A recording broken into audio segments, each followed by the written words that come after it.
Hola, ¿qué tal? ¿Cómo estás? El día de hoy vamos a tomar el tema de aparato reproductor femenino. Soy la doctora Iracema Díaz Pino y vamos a empezar con ovarios y ovogénesis. Empezamos. Bien, el aparato reproductor femenino consta de genitales externos y genitales internos.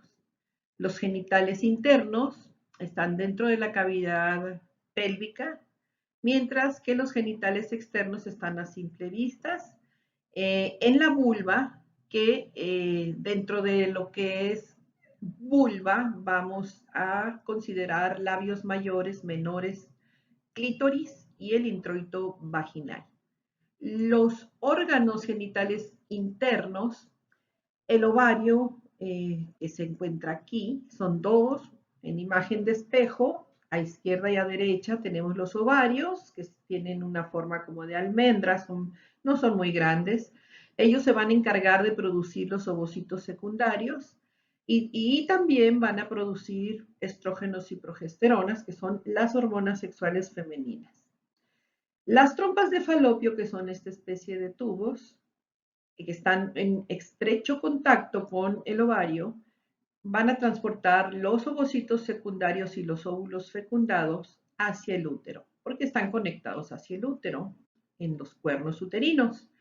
El útero, que vendría siendo esta estructura que vemos que está cortada en un plano coronal, y estamos viendo que es hueco. Allá adentro sucede el desarrollo embrionario y posteriormente fetal. Luego continúa este tubo que se llama vagina y ese es considerado el órgano copulador femenino, además de tener otras funciones que ya veremos más adelante. Bien, vamos a iniciar con los ovarios. Bueno, vamos a localizarlos. Aquí está una imagen en donde tenemos de referencia aquí la cicatriz umbilical o conocido como ombligo.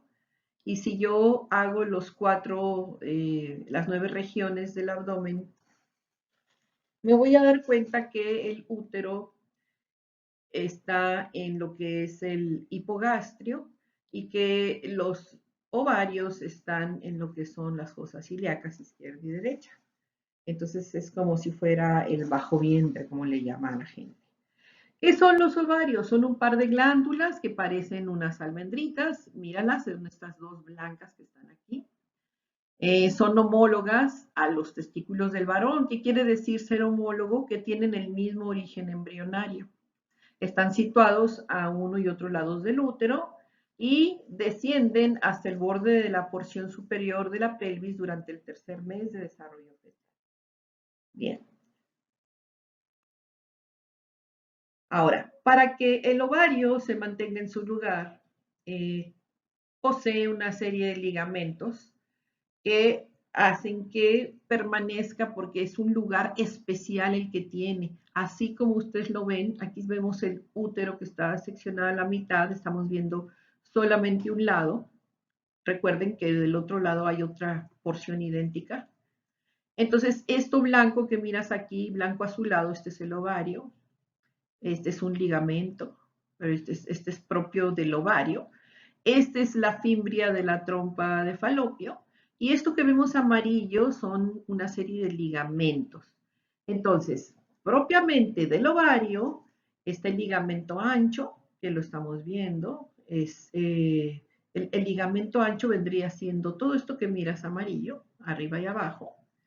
Es parte del peritoneo parietal, une a los ovarios mediante un repliegue peritoneal de doble capa que se llama mesovario. Entonces, el ligamento propio del ovario, aquí lo estamos viendo, que sería el ligamento propio del ovario, fija los ovarios al útero, estamos viendo cómo está unido al útero y ya no se mueve. Y el ligamento suspensorio del ovario lo tenemos aquí y lo une con la pared pélvica por la parte de enfrente. Además, cada ovario posee un hilio por el cual entran y salen vasos sanguíneos y nervios, además de ser el sitio de inserción al mesovario. Entonces, de esta manera, el ovario se queda en su lugar.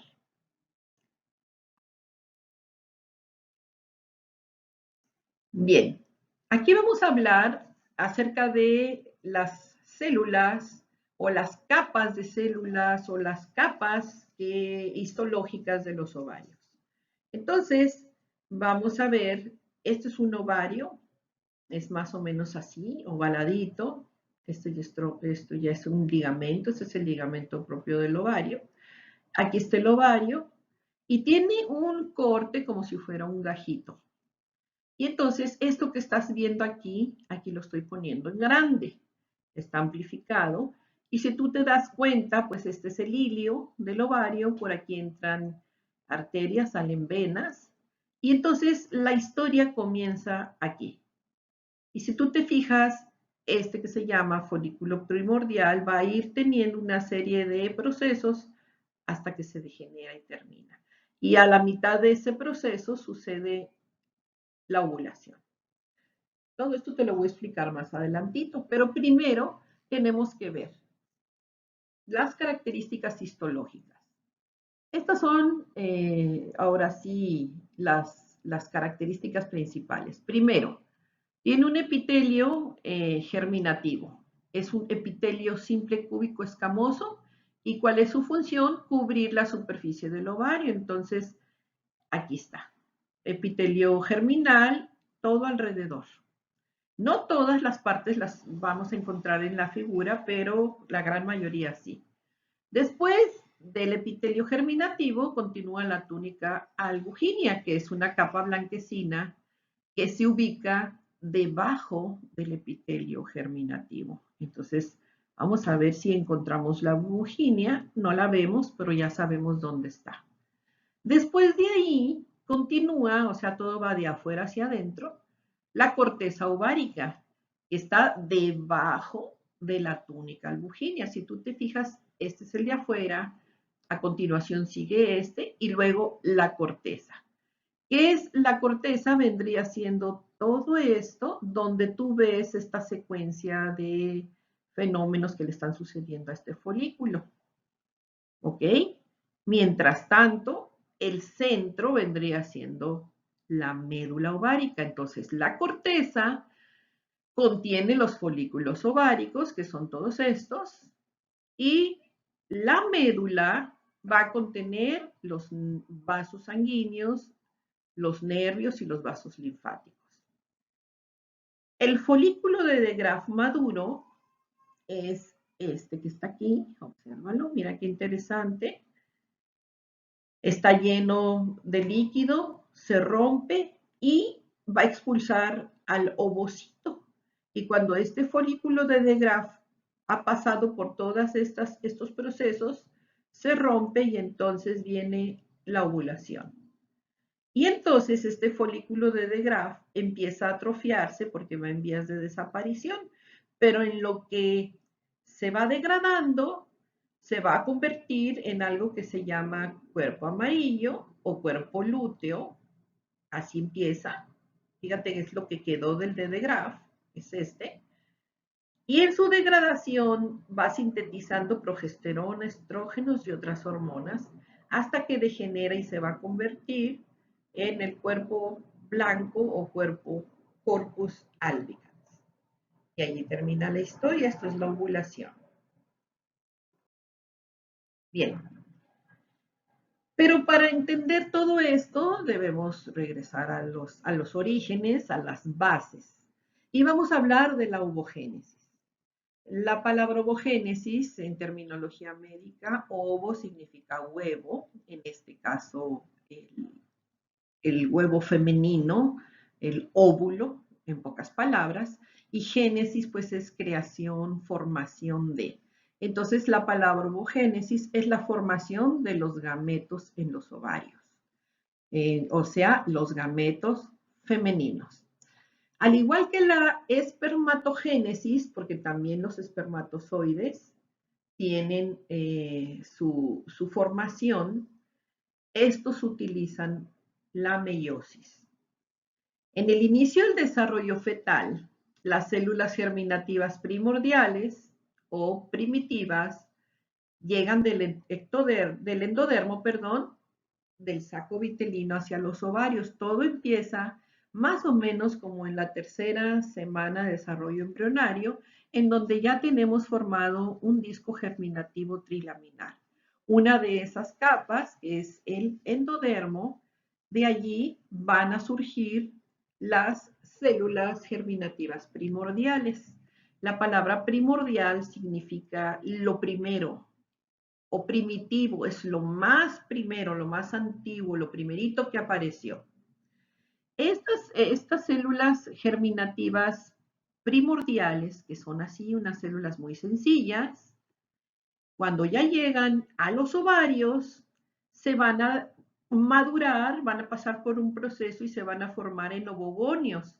Entonces, el ovogonio es una célula diploide que quiere decir 2N, que quiere decir que tiene 46 cromosomas, o sea, tiene duplicado los 23, son 46 cromosomas, tienen 23 pares.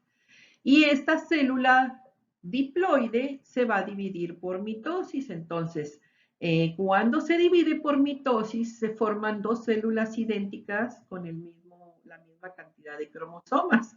Entonces, durante la mitosis, las 4 fases, se va a dividir, se va a duplicar el DNA, el ADN, y entonces le va a tocar mismo número de cromosomas. Entonces, se van a formar muchas millones de estas células germinativas por mitosis, todas con 46 cromosomas, que es el número diploide. Justo ya cuando vamos a nacer, gran parte de estos ovogonios se van a degenerar por un proceso que se llama atresia. O sea, es porque se forman millones, pero eso no quiere decir que todos van a estar perfectos. Entonces, los ovogonios que traen defectos se atresian porque no tienen función. ¿De acuerdo? Muy bien. Entonces se hacen muchas divisiones mitóticas aquí. Hasta aquí vamos. Al ratito vamos a continuar con otra división para que vean lo que va a suceder. Pero en esta diapositiva nos quedamos en que se formó el ovogonio. Bien. Dice, sin embargo, unos cuantos se transforman en células más grandes, llamadas ovocitos primarios, que van a entrar en la profase de la meiosis 1 durante el desarrollo fetal. Entonces ya dejaron de formarse, de dividirse como células diploides por mitosis y entonces empiezan con la primera meiosis que llamamos meiosis 1. Esto va a ser durante el desarrollo fetal y entonces la primera fase de la meiosis es la profase, es la primera, y así se quedan en profase. Esta fase no se completa hasta después de la pubertad. Entonces, al nacimiento vamos a tener unos 200,000 a 2 millones de ovogonios y ovocitos primarios en cada ovario. De ellos, 40,000 van a conservarse hasta llegar a la pubertad y apenas 400 maduran y son ovulados durante la vida reproductora de la mujer, mientras que ocurre la atresia de los restantes. La palabra atresia significa se dejan de funcionar.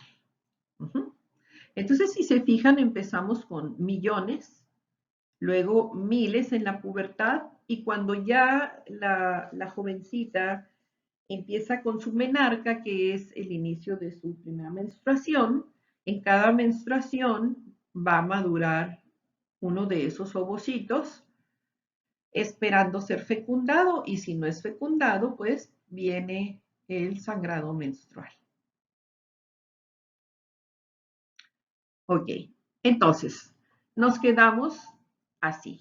Era el folículo primordial. Dice, cada ovocito primario, después del folículo primordial, pasamos a ver cómo es el desarrollo. Dice, cada ovocito primario está rodeado por una capa de células foliculares. Aquí está el ovocito primario. Y aquí se llama folículo primordial. cuando está rodeado de celulitas. Estos se convierten en folículos primarios y se les agregan aproximadamente entre 6 a 7 capas de células cilíndricas, que son todas estas, que se llaman células de la granulosa o células granulosa. Fíjense, es una evolución. Aquí tienen una capita, aquí tienen otra capa de células cúbicas, aquí están, ya se hicieron más grandes y maduras, aquí tenemos varias capas de células que van a llamarse granulosas y la capa se va a llamar células de la granulosa. Al crecer, aquí nos quedamos ahorita, lo más que aquí ya agregué otra imagen. Al crecer el folículo, se le forma una capa transparente entre el ovocito primario y las células de la granulosa, y eso se va a llamar zona pelúcida. Disculpen que está muy pequeño, aquí dice zona pelúcida y aquí, entre la granulosa y el ovocito, la zona pelúcida vendría siendo ese aro que miras más grueso, color azul clarito. Esa es la zona pelúcida. Ahora, esta es la célula de la granulosa, esto que está alrededor de él. La capa más interna de las células de la granulosa se adhiere firmemente a la zona pelúcida y va a formar el nombre de corona radiante. Entonces ya se va a llamar corona radiante. Mientras que las células de la granulosa externa van a formar algo que se llama la teca del folículo. Esta teca, que va a ser lo más externo, se va a diferenciar en dos capas. Teca interna, que es la de color más clarito, y la teca externa, que es la de color más oscuro. La teca interna está muy vascularizada y tiene muchas células secretoras, mientras que la teca externa es solamente de protección. Ahora, estas siguen siendo las células de la granulosa y más adentro está, aquí se forma la corona radiada. Y entonces las células de la granulosa empiezan a secretar líquido y entonces la separación entre corona radiada y células de la granulosa, acuérdense que estaban juntas, como la granulosa empezó a producir líquido folicular, el líquido empieza a disecar y a separar la corona radiada de las células de la granulosa y van a formar este hueco llamado antro. Y está lleno de líquido folicular. Y entonces cuando ya tiene este aspecto que tiene un antro lleno de líquido folicular producido por las células de la granulosa, que anteriormente esta célula de la granulosa estaba rodeando a este folículo, ya se forma esta nueva estructura. Ahora ya se va a llamar folículo secundario. Y durante la niñez continúa la atresia de los folículos primordiales y en desarrollo. ¿Por qué? Dijimos que son millones. Y pues muchos se atresian porque no están funcionando correctamente. Bueno, entonces ya tenemos un folículo secundario con esta forma. Bien. Ok. Después de ocurrir la pubertad, aproximadamente intervalos de 28 días, las hormonas gonadotrópicas de la adenohipófisis empiezan a estimular la reactivación de la ovogénesis. Entonces, ya naciste, te quedaste en ovocito secundario y no pasó nada. El ovocito secundario se quedó tranquilamente esperando a que tu cuerpo madurara y creciera y que apareciera la etapa de tu pubertad, que en las mujeres en la actualidad está teniendo su menarca desde los 9, 10 años de edad, y en los hombres es un poquito más retardada, su pubertad es más o menos entre los 12, 13, 14 es que empiezan. Cuando llega la pubertad en las mujeres, la glándula hipófisis, que es una glándula que tenemos atrasito de tu nariz, ahí está, es la glándula maestra que controla a todas las glándulas, entre ellas a los ovarios. Entonces los estimula para que se reactive la ovogénesis. Y entonces, recuerden que se había quedado atoradito en una de las, empezando la primera meiosis. Entonces se reanuda la meiosis, acuérdense que llegó a profase y ahí se quedó. Entonces continúa gracias a la influencia de estas hormonas, de las hormonas gonadotrópicas. Estas hormonas glándulas van a producir hormonas que van a estimular al ovario. Y entonces se reanuda la meiosis 1. Estos folículos secundarios van a pasar por muchas etapas, pero tan solo uno va a alcanzar la madurez necesaria para la ovulación. Entonces, se completa la meiosis 1 en el ovocito primario, que es diploide, y de ella van a resultar 2 células haploides, o sea, con la mitad de los cromosomas. Acuérdate, diploide son 46 cromosomas y haploide es la mitad.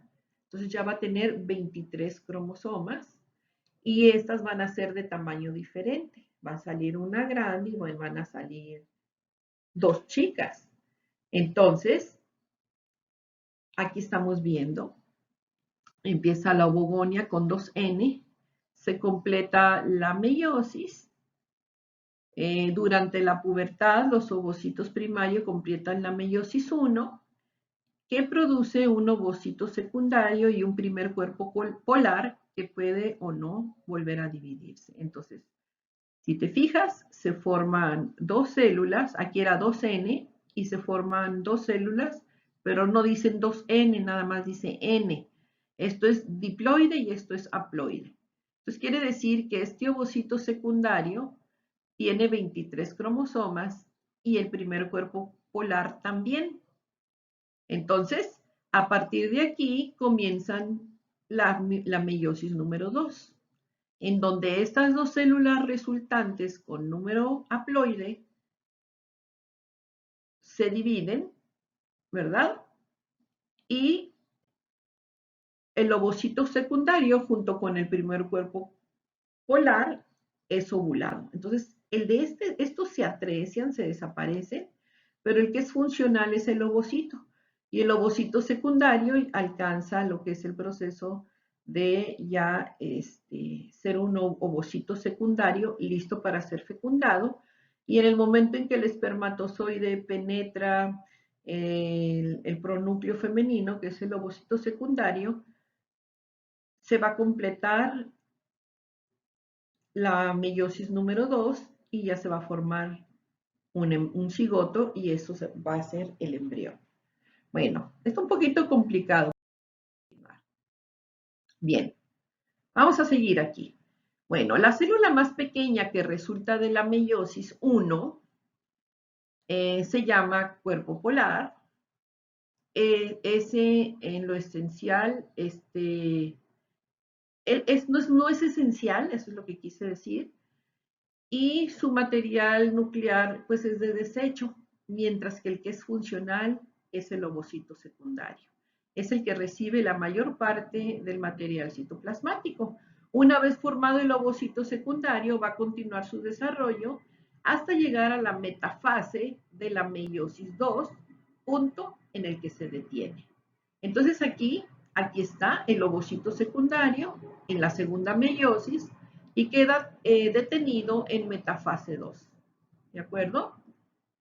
El folículo de Graf, en que ese es el estadio en que va a estar, se rompe y se libera el ovocito secundario y esto se llama ovulación. Y si hay ovulación, hay fecundación. ¿Cómo sucede la fecundación? Pues cuando el espermatozoide, que también tiene N, o sea, tiene 23 cromosomas, entonces N con N forman 2N, que es un cigoto que se va a convertir en un embrión y luego en un feto y luego en un producto y luego en un niño o niña. Bien, este es el corte de un ovario. Está genial esta imagen porque lleva una secuencia. Lo que vimos al final sucedió aquí en el folículo de Graaff. Recuerden que llevábamos el folículo primordial, luego el ovocito primario, las células de la granulosa, luego la corona radiada, y las células de la granulosa empezaron a fabricar líquido que hizo este hueco lleno de líquido que se llama antro, y aquí ya se llama ovocito secundario y recibe el nombre de folículo maduro de Graaff. Aquí en el folículo de Graaff dice, es donde este es el ovulito, ese es el que se rompe para expulsar y este proceso se llama ovulación. Entonces, al ocurrir la ovulación, es usual que se expulse el ovocito secundario con el primer cuerpo polar y su corona radiante, y de allí va a pasar a las trompas de falopio. Si no ocurre fecundación, el ovocito secundario se degenera y aparece la menstruación. En caso de haber espermatozoides en la trompa y que uno penetre el ovocito secundario, se reanuda la meiosis 2. Recuerden que este ovocito se quedó detenido en la metafase 2. Entonces, en el momento en que llega el espermatozoide y lo penetra, entonces se va a completar la meiosis 2. Y entonces, aquí vamos a ver. Esto ya es como repetición. Es otra imagen, déjenme checar. Aquí está ovocito primario, secundario. Miren, aquí está atorado en metafase 2, ¿se fijan? Y entonces, si llega el espermatozoide, que aquí lo estamos viendo, noten la comparación entre tamaños del espermatozoide con el folículo de Graaff, que es el ovocito secundario maduro, penetra. En este momento, el ovocito secundario recibe el nombre de pronúcleo femenino. Y en el momento en que el espermatozoide mete su cabeza y se mete, la cabeza del espermatozoide, que es el que lleva la información genética de sus 23 cromosomas, se ensancha, se hace grande, aquí lo estamos viendo, y se llama pronúcleo masculino. Entonces, la unión del pronúcleo femenino con 1N más el pronúcleo masculino 1N, pues me van a formar una célula 2N, ¿verdad? Entonces, aquí está. Y entonces, ya como se hace una célula diploide, entonces ahora sí, ya se puede dividir por mitosis. Y entonces el cigoto es, cuando están ya fecundados, se dividen en dos, estas dos se dividen en 4, 8, 16, 32 blastómeros y ya pasa a la fase de mórula. De 64 se llama blastocisto y como blastocisto se anida ya dentro en el útero de la madre, en el endometrio. Y ahí empieza el crecimiento del embrión. Bien. Otra imagen. Estas son imágenes reales de cómo se miran. Aquí empieza el folículo primordial, folículo primario. Recuerden que cuando tiene agüita adentro, líquido folicular, y un antro se llama folículo secundario o folículo secundario maduro o folículo de Graaff. Aquí se rompe exactamente en el día 14 de tu ciclo. Este es el ovulito. Y ya sabemos, si hay espermatozoides se fecunda y si no, se degrada, se atresia. Pero ¿qué le va a pasar al folículo de Graaff? Con lo que quedó de él, pues empieza a atrofiar y se forma el cuerpo amarillo, empieza a producir progesterona hasta que termina como cuerpo albicans. El cuerpo amarillo también recibe el nombre de cuerpo lúteo, que no es otra cosa más que el folículo de Graaff que se está degradando, porque ya hizo su función. Bien, una vez que el folículo de Graaff se rompió, y expulsó, dejó libre al ovocito secundario, atorado, detenido en la metafase 2, pues es capturado por la trompa de Falopio, por sus fimbrias, que son esta especie de deditos que tienen, ahora sí, eh, unas como cilios que van a ayudar a que el ovocito secundario se acomode en lo que es esta zona de la trompa de Falopio que se llama ampolla. Y allí es donde se hace la fecundación. Aquí estamos viendo cómo sí hay presencia de espermatozoides. Aquí llegaron y aquí se está viendo que un espermatozoide está intentando penetrar al óvulo. Hay dos trompas de Falopio que también se les conoce con el nombre de oviductos y están a los lados, están conectados al útero. Si se fijan, el útero es hueco y las trompas de Falopio también. Miden aproximadamente unos 10 centímetros de largo y transportan los ovocitos secundarios y los óvulos fecundados del ovario hacia el útero.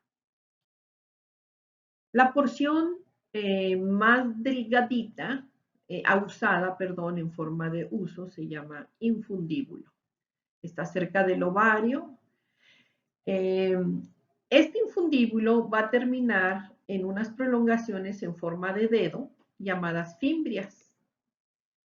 Desde el infundíbulo y la trompa continúa en sentido medial y luego inferior hasta insertarse en el ángulo lateral superior del útero. Entonces, la trompa también tiene sus estructuras de tejido conectivo que le van a ayudar a mantenerse en el lugar donde está, que es primordial que esté pegadita al ovario. Ahora, la ampolla es esta sección, es la porción más ancha y es la más larga. Aquí es donde les digo que se hace la fecundación. Y el istmo es la parte más corta, más angosta, y es la que se une al útero. Bueno, desde el punto de vista histológico, pues tiene tres capas, las trompas de Falopio, la mucosa, que es la capa interna, tiene células cilíndricas ciliadas y su función es ayudar a mover el óvulo fecundado a través de la trompa. Aparte, tiene células secretoras que le van a brindar nutrición al óvulo durante su trayecto. La capa intermedia es la capa muscular. Como toda capa muscular, va a ayudar al movimiento. Hacen contracciones tipo peristálticas, como si fuera un gusanito, para impulsar el avance de lo que es el ovocito o el óvulo fecundado hacia el útero. Y finalmente tenemos una capa serosa de tejido conectivo, que es la capa externa, que es la que le da forma y protección a la trompa de Falopio. Bueno,